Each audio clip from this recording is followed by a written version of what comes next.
Hello students. आज का topic है इंग्लिश में ट्रांसलेशन करना सीखेंगे। ठीक है। हमारा ट्रांसलेशन पढ़ाने का पर्पज यही है कि आपको इंग्लिश बोलना, पढ़ना और हालांकि पढ़ना तो आता ही होगा पर बोलना आ जाए। ठीक है।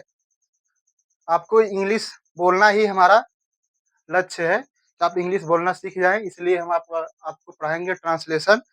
और आज एकदम बेसिक से शुरुआत करेंगे। कहाँ से? बेसिक से। बेसिक से आज शुरुआत करेंगे। ठीक है। तो अगर आप इससे पहले कहीं कहीं नहीं पढ़े होंगे तो भी आज आपके लिए क्लास बहुत इंपॉर्टेंट है, क्योंकि एकदम समझ रहे हैं ना आप कि जीरो से, कि कहने का मतलब ये है कि कर्ता क्रिया से लेकर हम वाक्य तक आएंगे और कुछ यूज भी आपको सिखाएंगे, मतलब प्रयोग। ठीक है। तो ट्रांसलेशन समझेंगे। ट्रांसलेशन होता क्या है? ट्रांसलेशन होता क्या है? तो ट्रांसलेशन का मतलब क्या होता है आप जानते ही होंगे कि अनुवाद। क्या होता है? अनुवाद। बट अनुवाद क्या होता है? अनुवाद क्या होता है? तो सरल शब्दों में अगर हम आपको कहें अनुवाद का मतलब क्या होता है, तो ऐसे है कि अनुवाद वह शब्द है, कहने का मतलब यह है कि अनुवाद क्या होता है कि किसी भी वाक्य को बिना उसमें अर्थ परिवर्तन किए, किसी भी वाक्य को बिना उसमें अर्थ परिवर्तन किए उस वाक्य को किसी एक भाषा से, वाक्य हो या पैराग्राफ या मतलब कही गई बात जो भी हो, तो किसी भी एक भाषा से दूसरे भाषा में बदलना ही क्या कहलाता है? अनुवाद। तो अनुवाद हम सीखेंगे हिंदी से इंग्लिश में, यानी कि हिंदी से अंग्रेजी बनाना सीखेंगे। Hindi to English, Hindi to English,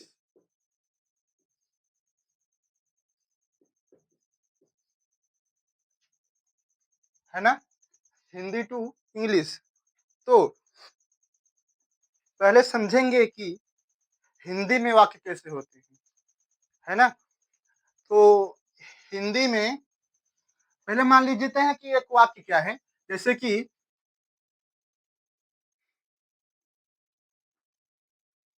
जैसे कि वह फूल क्या करता है? तोड़ता है।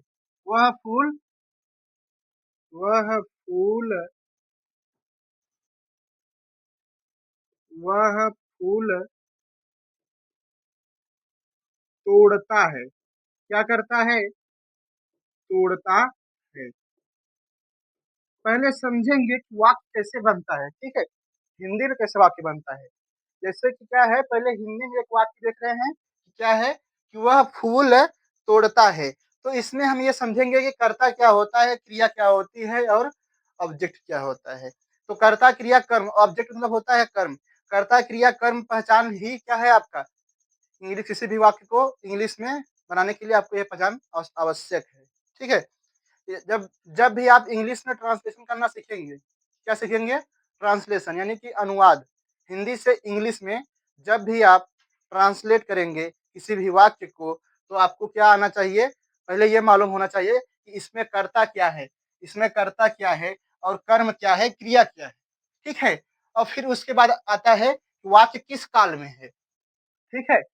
यदि आप इतना सब कुछ पहचान कर लेते हैं, यदि आप इतना सब कुछ पहचान कर लेते हैं कि वाक्य में कर्ता क्या है, क्रिया क्या है, कर्म क्या है और वाक्य किस काल में है, तो हम ये आपको विश्वास अ, हम आपको यह कहना चाहते हैं बड़ी विश्वास के साथ कि आपका वाक्य फिर गलत नहीं होगा हमारे पढ़ाने से। ठीक है।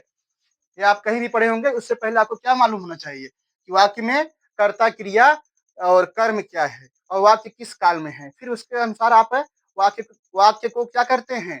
ट्रांसलेशन करते हैं। ठीक है। तो हम समझेंगे कि इसमें पहले की क्या होता है कि कर्ता क्या है। ठीक है। तो कर्ता को हम इंग्लिश में क्या कहते हैं?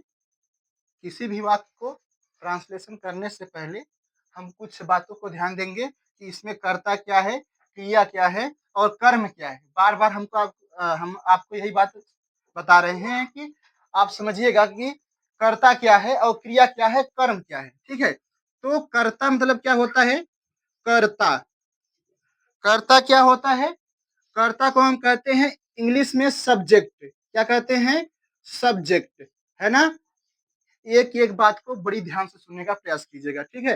क्योंकि आज हम आपको बेसिक से एकदम समझ लीजिएगा 0 से आपको बता रहे हैं। पहले हम आपको क्या कहें कि ट्रांसलेशन क्या होता है?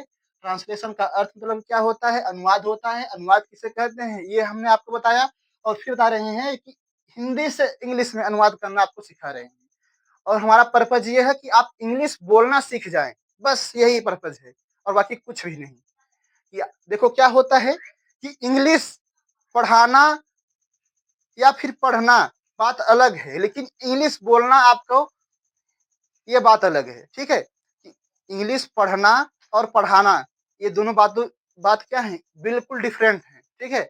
लेकिन बोलना क्या है? वो उससे भी डिफरेंट है। कुछ लोग क्या होते हैं इंग्लिश पढ़ना भी जानते हैं, लिखना भी जानते हैं और इंग्लिश में कही गई बात को समझ भी सकते हैं। किंतु क्या होता है उन्हें बोलने में कठिनाई होती है। क्या होता है? बोलने में कठिनाई होती है। क्यों? उसका एक ही जवाब है क्योंकि वो बोलने का प्रयास नहीं करते हैं। और हम हमारा अपना मानना है कि जो हम आपको पढ़ा रहे हैं, आप जो कहीं से भी पढ़ रहे हैं इंग्लिश को, तो उसका क्या क्या कीजिएगा? जीवन में मतलब कहने का मतलब ये है कि अपने दिनचर्या में उस शब्द को 1-2 शब्द को हमेशा नया ढूँढिए, उसको ट्रांसलेट कीजिए, इंग्लिश में बोलिए, खुद से बोलिए। अगर आपके पास ऐसा वातावरण नहीं है कि आप किसी से इंग्लिश में बैठकर बात कर सकते हैं, अगर आपके पास ऐसा कुछ भी वातावरण नहीं है, तो आप क्या कीजिएगा स्वयं से बात कीजिएगा अकेले में बैठकर कि इंग्लिश में मतलब 2-4 शब्द नया आप खोजिए, कहीं से बुक से ले लीजिए या फिर कहीं से भी आप सोशल मीडिया ज़माना है, आप इंटरनेट से भी 2-2 नया शब्द हमेशा डेली कीजिएगा कि निकाल कर कहीं से भी ढूँढ कर उस 2 शब्द को समझिएगा, उसका अर्थ समझिएगा, फिर उस इंग्लिश में उस शब्द को एक वाक्य बनाइए, इंग्लिश में, हिंदी में, फिर वह स्वयं से डिस्कशन कीजिए, क्या मैं जो बोल रहा हूँ वो सही है या जो बोल पा रहा हूँ, नहीं पा रहा हूँ। यदि आप ऐसा करते हैं डेली मात्र 2 वाक्य या 2 सेंटेंस आप बनाकर स्वयं से बोलते हैं, तो समझ लीजिएगा कि एक ना एक दिन आप भी इंग्लिश बोलना जान जाएँगे। क्या होता है कि अच्छा ये समझ में आपको आ रहा होगा कि हम आपको क्या पढ़ा रहे हैं ग्रामर, इंग्लिश का क्या पढ़ा रहे हैं ग्रामर। तो क्या इंग्लिश बोलने के लिए ग्रामर आवश्यकता है? बात समझिएगा कि क्या इंग्लिश बोलने के लिए ग्रामर आवश्यकता है? हम कह रहे हैं कि बिल्कुल नहीं। समझिएगा जैसे कि आप हिंदी बोलते हैं, क्या आपको हिंदी का मतलब ग्रामर को क्या कहते हैं हिंदी में?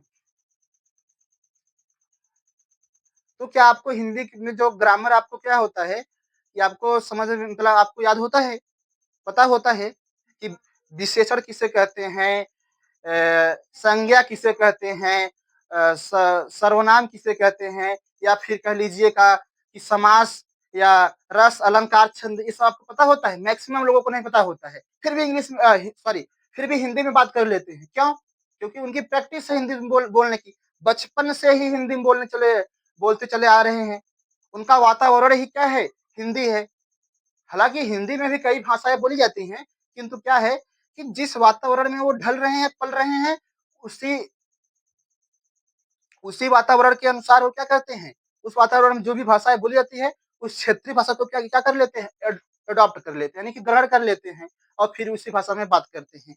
यदि आपको बचपन से ही किसी अंग्रेजी दुनिया में अ, आपका लालन-पालन हो, तो आप शायद ही इंग्लिश में ही बोलेंगे। भले कि आपको इंग्लिश का ग्रामर नहीं आता हो, हालाँकि इंग्लिश में ग्रामर क्या होता है, उसमें क्या-क्या पढ़ना होता है, आपको भले ही ना मालूम हो, किंतु आप इंग्लिश में बोलना सीख जाएँगे। क्यों? क्योंकि आपका लालन-पालन बचपन से ही आप इंग्लिश बोलते चले आए हैं, आप इंग्लिश में समझ भी लेंगे, लिख भी लेंगे, ये मेरा अपना मानना है। क्यों? क्योंकि आप बचपन से ही इंग्लिश में अंग्रेजी दुनिया में पले हैं। तो कहने का मतलब ये है कि इंग्लिश बोलने के लिए आपको ग्रामर की आवश्यकता नहीं है, किंतु आप जिस वातावरण में रह रहे हैं, आपके वहाँ हो सकता है कि शायद कि इंग्लिश बहुत कम ही लोग जानते हों। तो आपको क्या करना है, उस इंग्लिश में अगर आपको बोलना है शुद्ध वाक्य, एकदम सही वाक्य, तो क्या करना होगा, आपको ग्रामर तो आना ही चाहिए। क्यों? क्योंकि हम सीख रहे हैं हिंदी से इंग्लिश बनाना। हम उस वातावरण में नहीं पले हैं जहाँ सब इंग्लिश बोलते हों। अगर सब बोलते होते इंग्लिश तो हम भी इंग्लिश बोलते होते। आप भी इंग्लिश बोलते होंगे, किंतु आप उस वातावरण में नहीं हैं, तो आपको इंग्लिश बोलना सीखना होगा। उसके लिए एक ही मार्ग है कि आपको ग्रामर एकदम बढ़िया से आता हो। अगर आपकी ग्रामर मजबूत है, आप बोलने का प्रैक्टिस किए हैं, तो हमारी बात को नोट कर लीजिएगा कि आप उतने अच्छे से ही सही स्पष्ट में आप इंग्लिश को बोल पढ़ भी पाएँगे। तो हमारा कहने का मतलब ये है कि आप डेली बोलने का प्रयास कीजिएगा।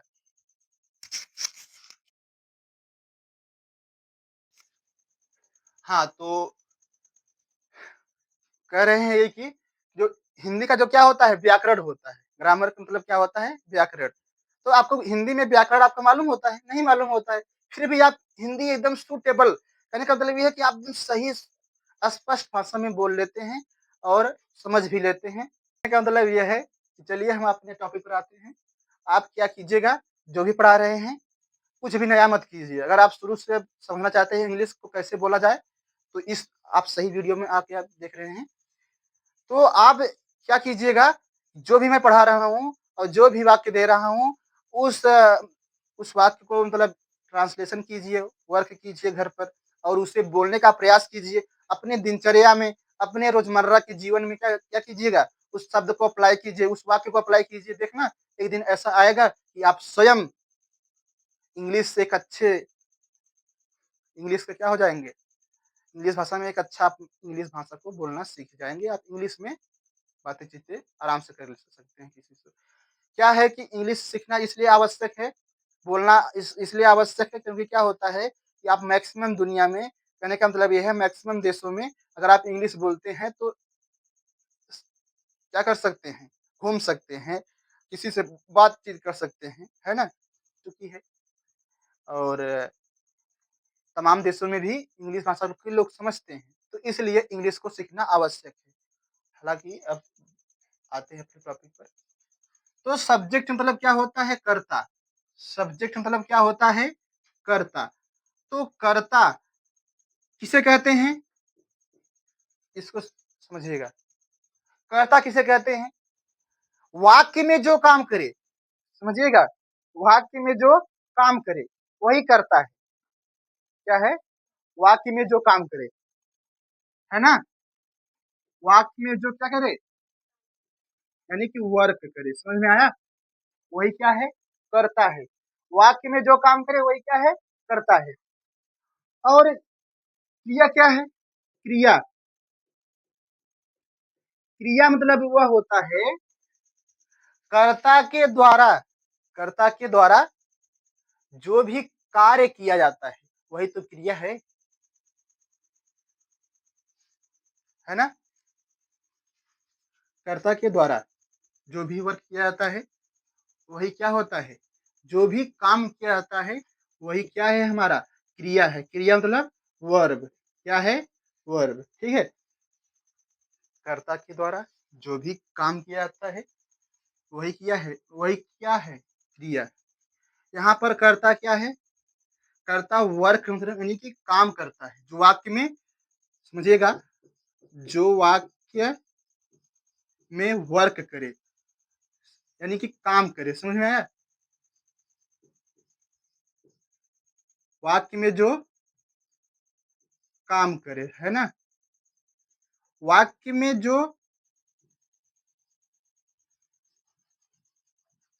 वाक्य जो वाक्य में काम करे, है ना? जो वाक्य में काम करे, वही क्या है? करता है। वाक्य में जो काम करे वही करता है और कर्ता के द्वारा किया गया कार्य ही, कर्ता के द्वारा किया गया कार्य ही क्रिया है। कर्ता जो काम करता है वही क्रिया है। कर्ता जो काम करता है ना? क्या है? कर्ता वाक्य में, ऐसे समझिएगा कि वाक्य में कर्ता, है ना? कर्ता जो काम करता है, जो कार्य करता, जो कार्य करता है, समझिएगा कि कर्ता क्या है कि वाक्य में जो काम करे, जो वाक्य में काम करे वही क्या है, कर्ता है, वही सब्जेक्ट है। और सब्जेक्ट के द्वारा यानी कि कर्ता के द्वारा किया गया काम, वाक्य में कर्ता जो कार्य करता है, कर्ता के द्वारा वाक्य में किया गया काम, ऐसे भी समझ सकते हैं कि कर्ता के द्वारा किया गया काम ही क्या है, क्रिया है। कर्ता क्या है, वाक्य में जो काम करे, वाक्य में जो काम करे, जो वाक्य में जो व्यक्ति काम करे वही क्या है, कर्ता है। वाक्य में जो व्यक्ति काम करे वही कर्ता है, और कर्ता के द्वारा किया गया काम ही क्रिया है। और क्रिया से जो प्रभावित हो, क्रिया से जो प्रभावित हो, क्या हो, प्रभावित हो, प्रभावित हो। क्रिया से जो प्रभावित होता है वही आपका क्या होता है, कर्म होता है। कर्म मतलब ऑब्जेक्ट, कर्म मतलब क्या होता है, ऑब्जेक्ट, है ना। और जो बचता है वो एटसेट्रा में आ जाता है, यानी कि ईटीसी में आ जाता है, ईटीसी, एटसेट्रा, ठीक है ना। फिर से समझिएगा, सॉरी, कर्ता वाक्य में जो कार्य करता है, जो काम करता है वही क्या होता है, कर्ता। और कर्ता के द्वारा यानी कि सब्जेक्ट के द्वारा, सब्जेक्ट के द्वारा जो काम किया जाता है, जो कार्य किया जाता है, जो कार्य किया जाता है, जो कार्य किया जाता है, जो कार्य किया जाता है वही क्या है, क्रिया है। जो कार्य किया जाता है वही क्रिया है, और क्रिया से जो प्रभावित हो वही क्या है, आपका कर्म है। और जो बचता है उसे हम ईटीसी में रख देते हैं। समझ में आया, समझ में आया। अब आप समझिएगा इस वाक्य में, अब हम इसे मिटा रहे हैं, ठीक है।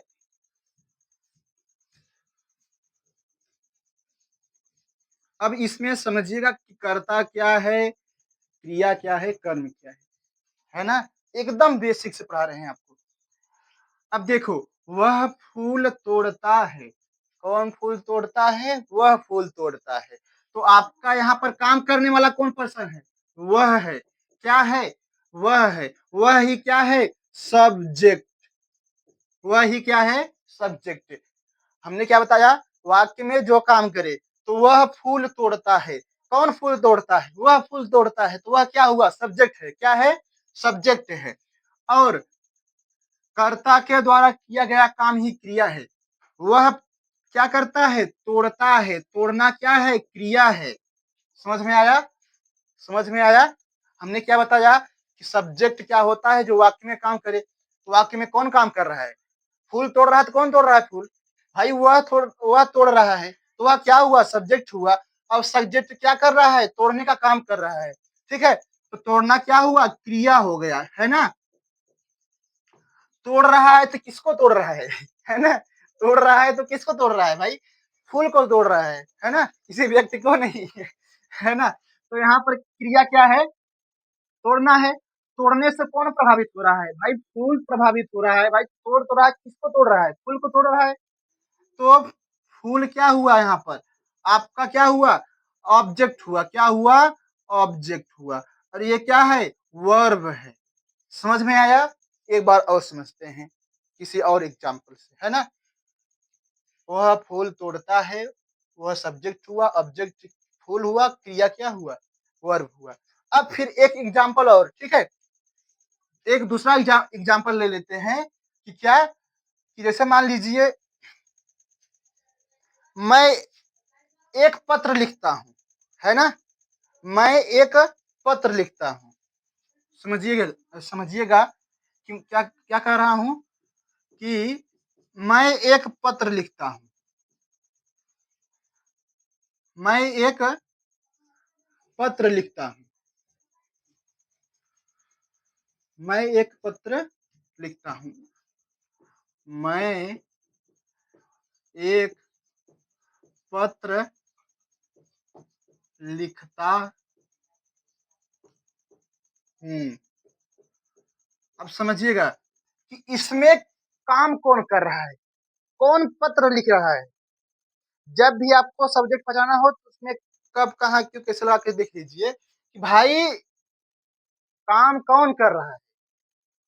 मैं एक पत्र लिखता हूँ तो काम मैं कर रहा हूँ।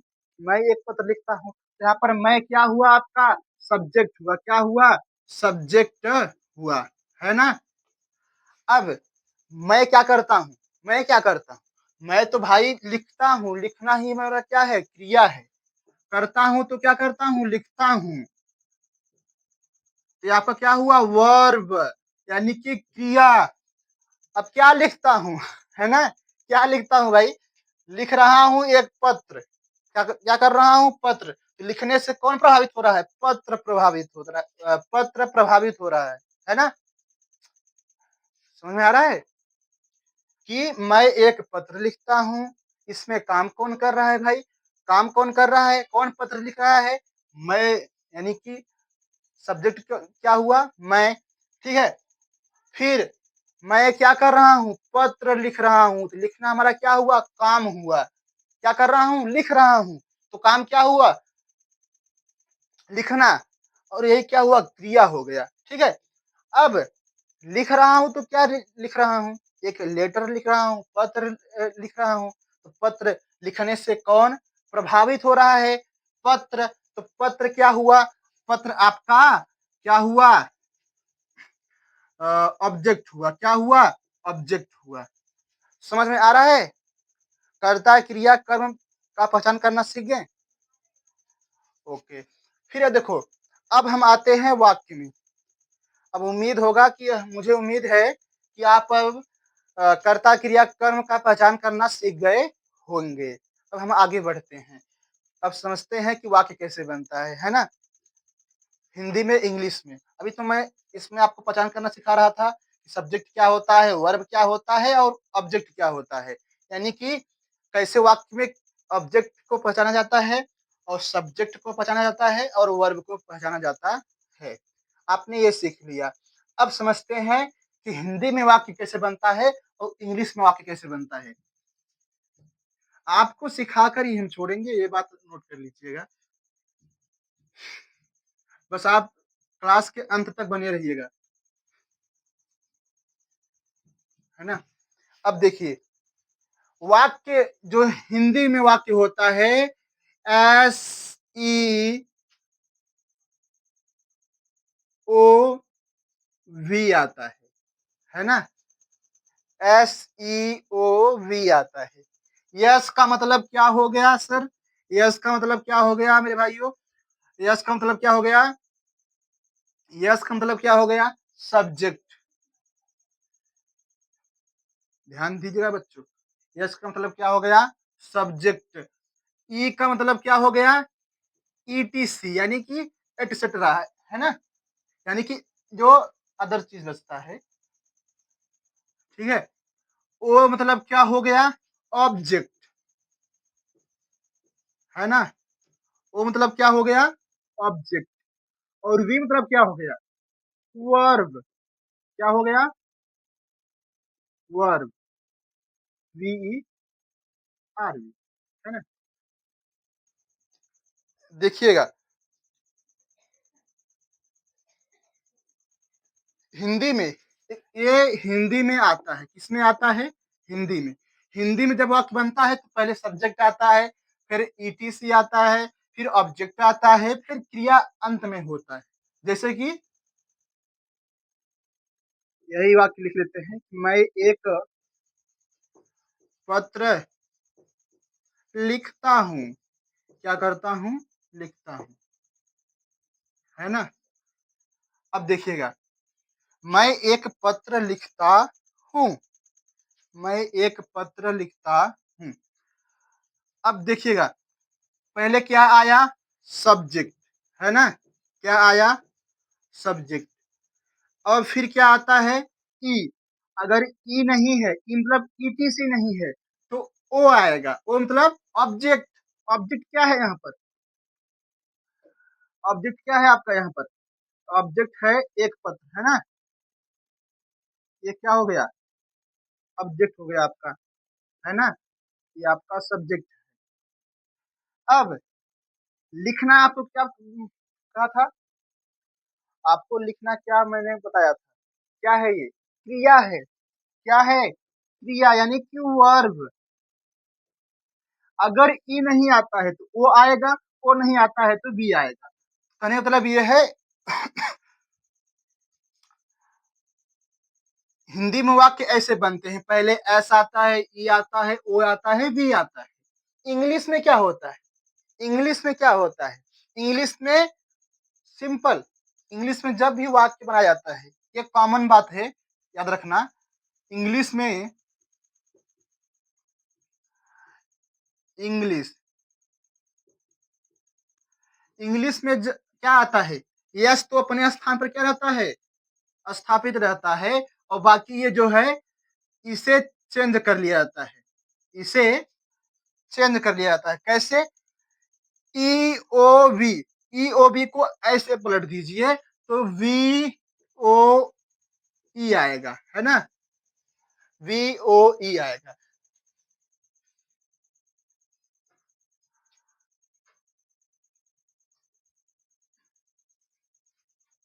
हिंदी में वाक्य कैसे आता है? हिंदी में वाक्य एस ई ओ वी, यानी कि subject object, subject etc object और वर्ब। और इंग्लिश में क्या होता है? इंग्लिश में पहले सब्जेक्ट आएगा, फिर वर्ब आएगा, फिर ऑब्जेक्ट आएगा, फिर ईटीसी लास्ट में भाग जाएगा, है ना? तो हिंदी में वाक्य ऐसे बनते हैं। अब इसका अगर मान लीजिए, सॉरी, अब इसका मान लीजिए मैं इंग्लिश बनाता हूँ, इंग्लिश में इसे ट्रांसलेट करता हूँ। मैं एक पत्र लिखता हूँ तो क्या होगा? I write a letter. I write a letter. I write I write a letter. I write a letter, है ना? I write a letter.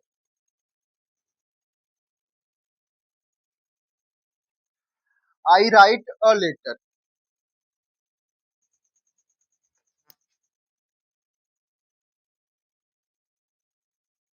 तो देखो, आई हमने क्या किया? सब्जेक्ट है, आई लिख लिया। और क्रिया को पहले लिख लिया। भाई लिखना क्या है? मतलब राइट। वर्ब को क्या कर लिया? पहले लिख लिया। सब्जेक्ट लिखा, है ना? फिर क्या लिखा? वर्ब लिखा। फिर ऑब्जेक्ट लिख लिया। क्या लिख लिया? ऑब्जेक्ट। तो हमने आपको क्या बताया कि एस आता है इंग्लिश में, क्या आता है? यस आता है, फिर वर्ब आता है, फिर ऑब्जेक्ट आता है। यदि ईटीसी है तो ईटीसी को लास्ट में लिख लिया जाता है। नहीं है तो कोई बात नहीं, जितना है उतना ही लिखकर वाक्य को बना लेते हैं। ठीक है? तो ऐसे वाक्य बनता है। तो समझ गए होंगे आप कैसे वाक्य बनता है इंग्लिश में। सॉरी, इंग्लिश में कैसे बनता है, हिंदी में कैसे बनता है। हिंदी में एस ई ओ वी आता है, इंग्लिश में एस वी ओ ई आता है। यानी कि ये जो टर्म है ई ओ वी को, इसी को पलट दीजिए तो वी ओ ई आ जाएगा। तो एस वी ओ ई आता है इंग्लिश में, और हिंदी में क्या आता है? S E O V. बस ऐसे ही वाक्य हिंदी में बनते हैं, ऐसे ही वाक्य इंग्लिश में बनते हैं। तो हम इंग्लिश में बनाना सीख रहे हैं, तो क्या लिख दिए? एस लिख दिए, वी लिख दिए, ओ लिख दिए। ठीक है? ये कॉमन बात है। अब हम आते हैं यूज ऑफ लिंकिंग वर्ब, है ना? यूज ऑफ लिंकिंग वर्ब और यूज ऑफ इजेमआर भी पढ़ेंगे इसके बाद। बस इतना पढ़ाकर आज के लिए इतना ही इनफ होगा। तो पहले समझ लेते हैं यूज ऑफ लिंकिंग वर्ब, है ना? Use of linking verb. Linking verb क्या होता है? क्या पढ़ रहे हैं आप? यूज ऑफ लिंकिंग वर्ब, है ना, use of linking verb, linking verb, ठीक है। तो यूज मतलब क्या होता है, प्रयोग, क्या होता है, प्रयोग। आप लिंकिंग वर्ब का प्रयोग करना सीख रहे हैं, क्या सीख रहे हैं, लिंकिंग वर्ब का प्रयोग करना। लिंकिंग वर्ब का प्रयोग करना सीख रहे हैं। लिंकिंग वर्ब क्या होता है sir, is, am, are, was verb, है ना, वाज वर्ब, शुड, वुड,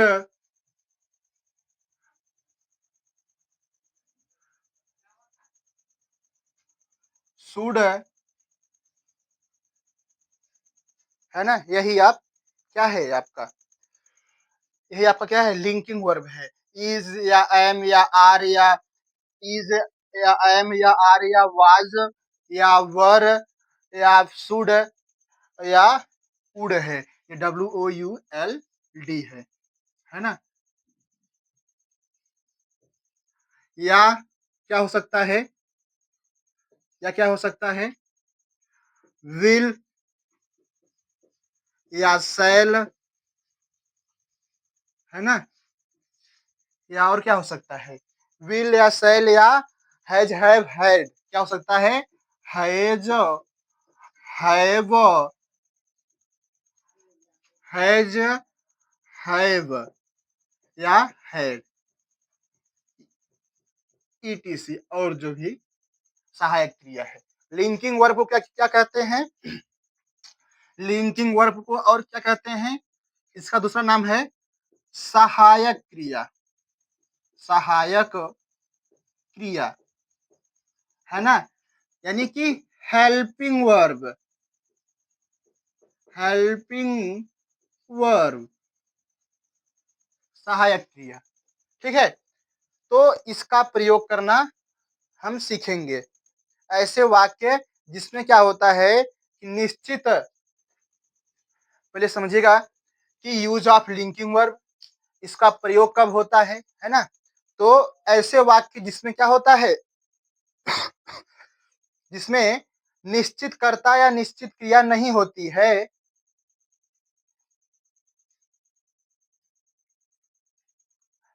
ऐसे वाक्य जिसमें क्या होता है, निश्चित कर्ता या क्रिया नहीं होती है, या निश्चित कर्ता या क्रिया नहीं होती है, या दोनों नहीं होते हैं, ना निश्चित कर्ता का पता चलता है ना निश्चित क्रिया का पता चलता है, ठीक है। तो वहां पर क्या होता है कि लिंकिंग वर्ब का प्रयोग करते हैं। लिखना चाहे आप लिख सकते हैं कि ऐसे वाक्य, कुछ वाक्य ऐसे भी, सॉरी, ऐसे वाक्य जिसमें क्या होता है, जिनमें क्या होता है, निश्चित कर्ता या निश्चित क्रिया नहीं होती है, जिसमें निश्चित कर्ता या निश्चित क्रिया नहीं होती है, या कर्ता एवं क्रिया दोनों नहीं होते हैं, इस प्रकार के वाक्यों में हम क्या करते हैं, यूज ऑफ लिंकिंग वर्ब का प्रयोग करते हैं। ऐसे वाक्य जिसमें निश्चित कर्ता या निश्चित क्रिया नहीं होती है, या दोनों नहीं होते हैं, ना ही क्रिया होती है ना ही कर्ता होता है, तो वहां पर लिंकिंग वर्ब का प्रयोग करते हैं। जैसे पहले समझ लेते हैं फार्मूला, सूत्र समझ लेते हैं कि कैसे प्रयोग करते हैं, है ना, तो उसके बाद एग्जाम्पल देखेंगे। तो फार्मूला क्या है, फार्मूला ये है, पहले से क्या लिखते हैं, सब्जेक्ट, है ना, प्लस वर्ब, वर्ब मतलब वही, वर्ब कहने का मतलब क्या है कि यहाँ पर वर्ब नहीं होगा, यहाँ पर क्या होगा, लिंकिंग वर्ब होगा, लिंकिंग,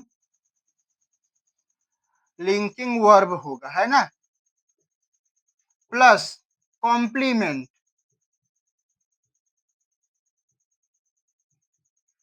कॉम्प्लीमेंट, कॉम्प्लीमेंट क्या होता है, इसे भी समझ लीजिएगा। कॉम्प्लीमेंट वह शब्द होता है जो कर्ता नहीं होता है, नहीं क्रिया होता है, नहीं ऑब्जेक्ट होता है। कॉम्प्लीमेंट क्या होता है, न ही कर्ता होता है, न ही न ही कर्ता, न ही क्या होता है, कर्ता होता है, और न ही क्या होता है, क्रिया होता है, और न ही कर्म होता है, बल्कि क्या होता है, इनके विषय में कुछ बताता है, वही क्या होता है, कॉम्प्लीमेंट होता है। फॉर द एग्जाम्पल, क्या, जैसे कि रानी क्या है, शिक्षिका है, रानी क्या है, शिक्षिका है, रानी क्या है, रानी शिक्षिका है, क्या है, शिक्षिका है ना। अब आप बताइए, यहाँ पर आपको समझ में आ रहा है कि क्रिया क्या है, रानी क्या है, शिक्षिका है, शिक्षिका क्या है, रानी की विशेषता बता रहा है, तो यहाँ पर क्या हुआ, कॉम्प्लीमेंट हो गया, क्या हो गया, कॉम्प्लीमेंट हो गया, ये आपका क्या हो गया, कॉम्प्लीमेंट हो गया। और रानी तो करता है, यहाँ पर क्रिया का अता पता ही नहीं है, तो आपको यहाँ पर क्या प्रयोग करना होगा, लिंकिंग वर्ब प्रयोग करना होगा। वो कैसे, कि वाक्य किस काल में है, वाक्य प्रेजेंट में है, तो यहाँ पर क्या होगा, रानी क्या है, एक सिंगल है, सिंगल मतलब सिंगल नेम यानी सिंगल कोई है, रानी क्या है, रानी नेम है तो रानी लिखते हैं, तो रानी एक वचन करता है, सिंगल सब्जेक्ट है, सिंगल मतलब एक वचन करता है, यानी कि एक वचन करता का मतलब यह होता है कि एक पर्सन या एक वस्तु की बात हो रही है।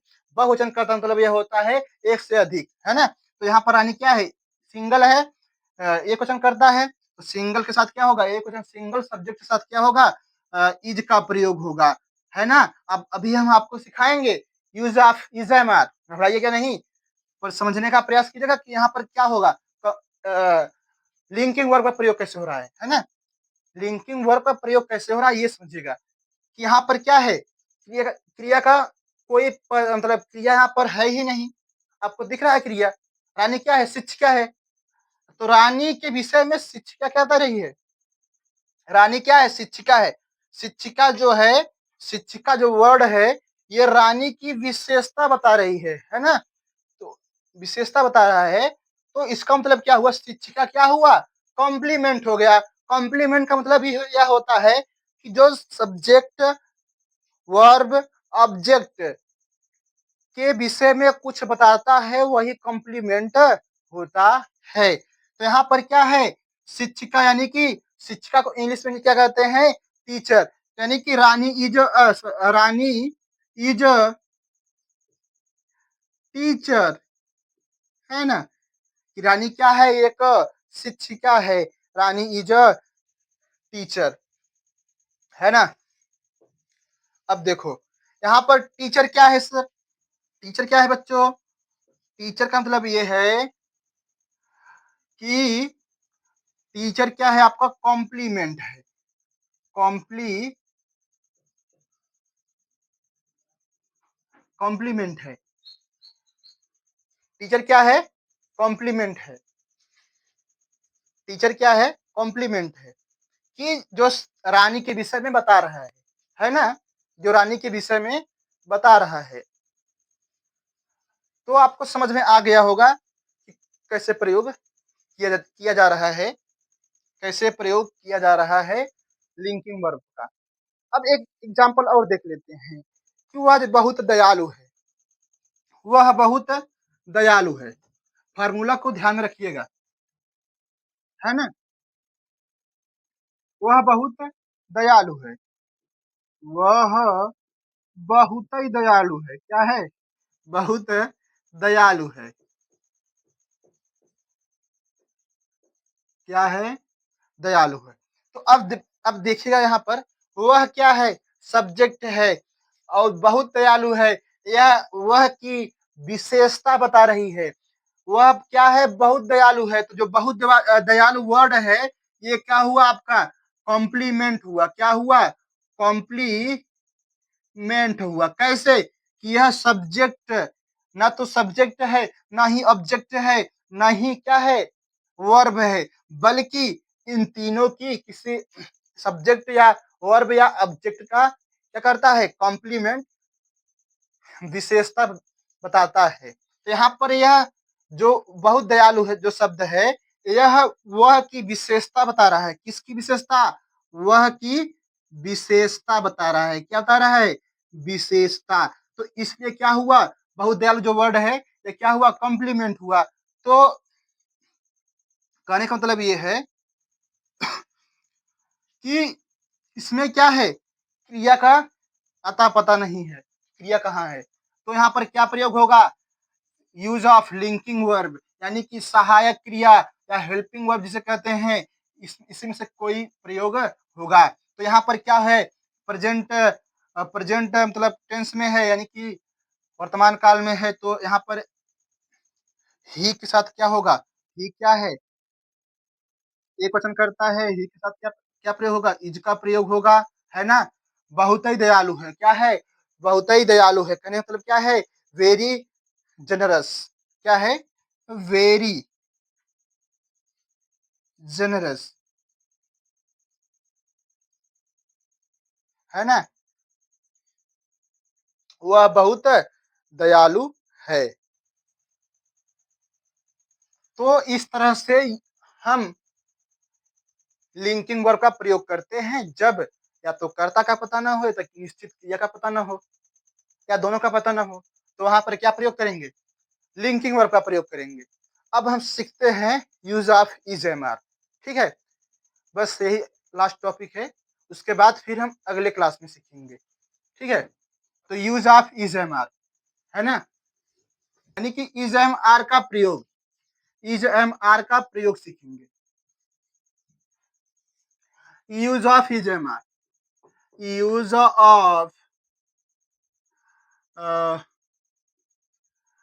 इज एम आर, यानी कि इज एम आर का प्रयोग, है ना। तो प्रयोग कहाँ होता है? इज एम आर का प्रयोग कहाँ होता है? जिस हिंदी वाक्य के अंत में है, हूँ, हो,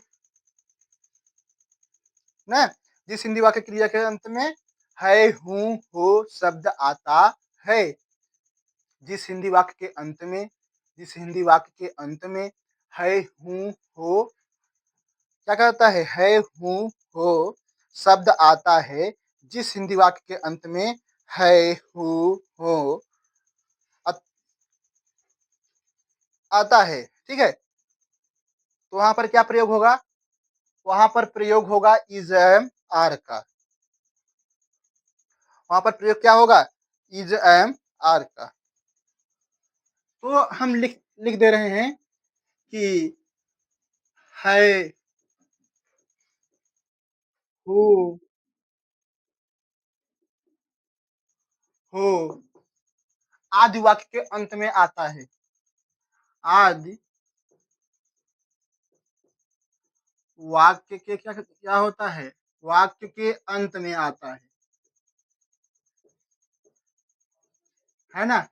वाक्य के अंत में आता है, हु, हो जैसे वर्ड जो है,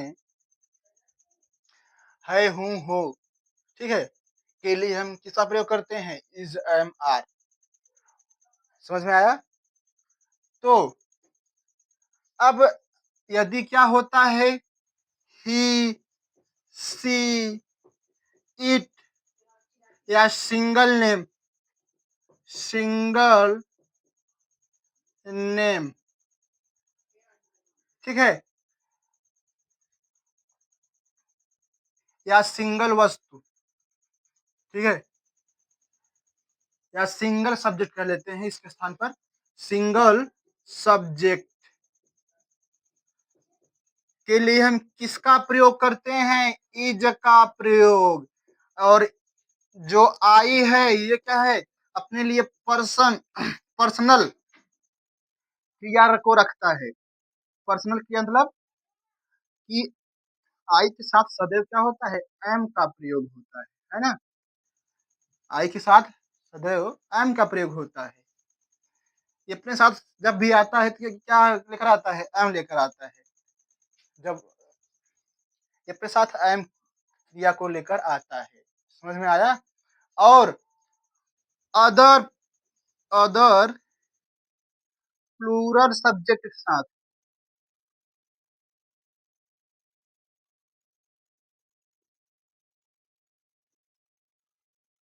अदर प्लूरल सब्जेक्ट के साथ आर का प्रयोग होता है।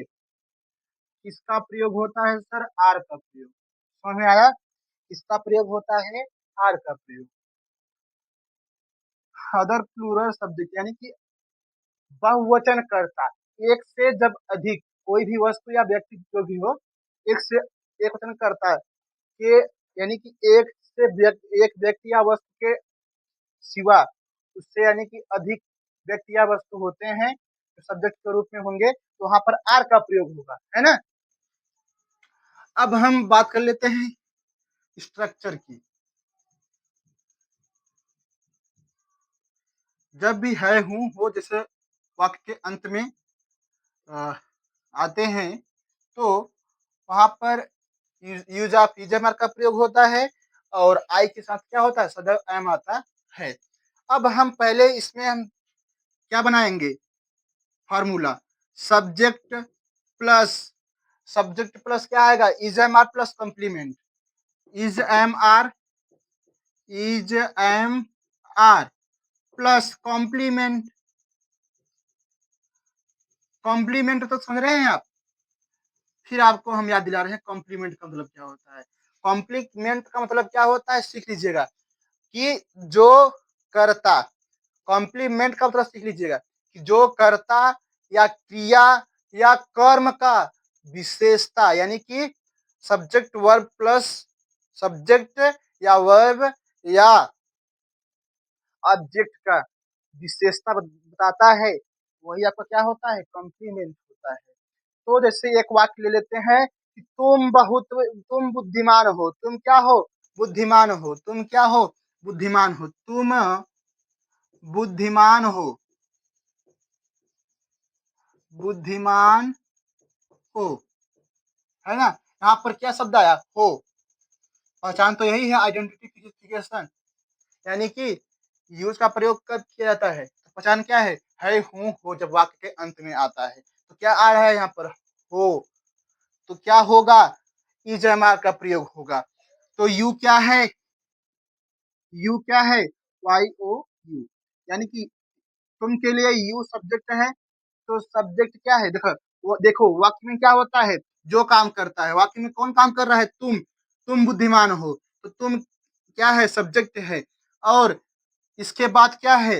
ये समझिएगा कि वाक्य में क्या प्रयोग किया गया है। वाक्य के अंत में हो आया है, तो इज का प्रयोग होगा। तो है ना, तो यहाँ पर क्या प्रयोग होगा? यू के बाद, यू क्या है?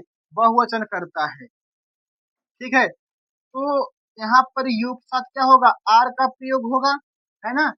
अब बुद्धिमान को इंग्लिश में क्या कहते हैं? बुद्धिमान को इंग्लिश में क्या कहते हैं?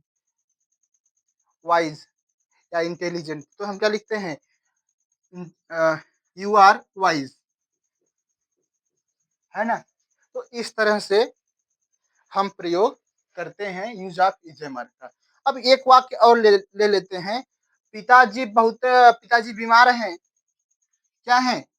पिताजी बीमार हैं, पिताजी बीमार हैं, क्या है? बीमार हैं। इसका बनाइए हमारे साथ, है ना। तो पिताजी यहाँ पर क्या है? सब्जेक्ट है। तो पिता को इंग्लिश में क्या कहते हैं? फादर, फादर, फादर, है ना। तो पिताजी क्या है? एक वचन करता है, तो फादर क्या होगा? फादर, पिताजी बीमार हैं, या लिख लीजिए पिताजी बहुत ही बीमार हैं। क्या है? बहुत ही बीमार हैं, पिताजी बहुत बीमार हैं, है ना। तो क्या होगा? फादर है का प्रयोग आया है, तो यहाँ पर फादर क्या है? एक वचन करता है। एक वचन करता के साथ क्या होगा? इज का प्रयोग होगा। तो फादर इज, ये बहुत बीमार हैं, ये क्या है? आपका कॉम्प्लीमेंट है। क्या है? कॉम्प्लीमेंट मेंट है ना, कॉम्प्लीमेंट है। ये बता रहा है कि पिताजी क्या हैं, बहुत बीमार हैं। पिताजी यानी कि सब्जेक्ट की विशेषता ये सब बता रहे हैं, है ना, कि बहुत बीमार हैं, तो इसलिए क्या हुआ, कॉम्प्लीमेंट हुआ। और यहाँ पर क्या है, फादर सब्जेक्ट है, एक वचन करता है का प्रयोग हुआ है तो इज लगाएंगे, तो फादर इज वेरी इल, इल माने बीमार, फादर इज वेरी इल। एक वाक्य और देख लेते हैं, है ना, वे मेरे भाई हैं, वे मेरे भाई हैं, इसका समझते हैं, वे मेरे भाई हैं, क्या है, भाई हैं, इसका बनाइए कि वे मेरे भाई हैं, वे क्या है, सब्जेक्ट है, कौन भाई हैं, वे हैं, वे क्या है, सब्जेक्ट है, मेरे भाई हैं, वे क्या है, सब्जेक्ट है, और सब्जेक्ट के बारे में क्या बता रहा है, बता रहा है कि मेरे भाई हैं, भाई वे क्या है, मेरे भाई हैं, ये शब्द क्या हुआ, कॉम्प्लीमेंट हुआ, क्या हुआ, कॉम्प्लीमेंट हुआ। तो इसका इंग्लिश में अनुवाद क्या होगा, दे,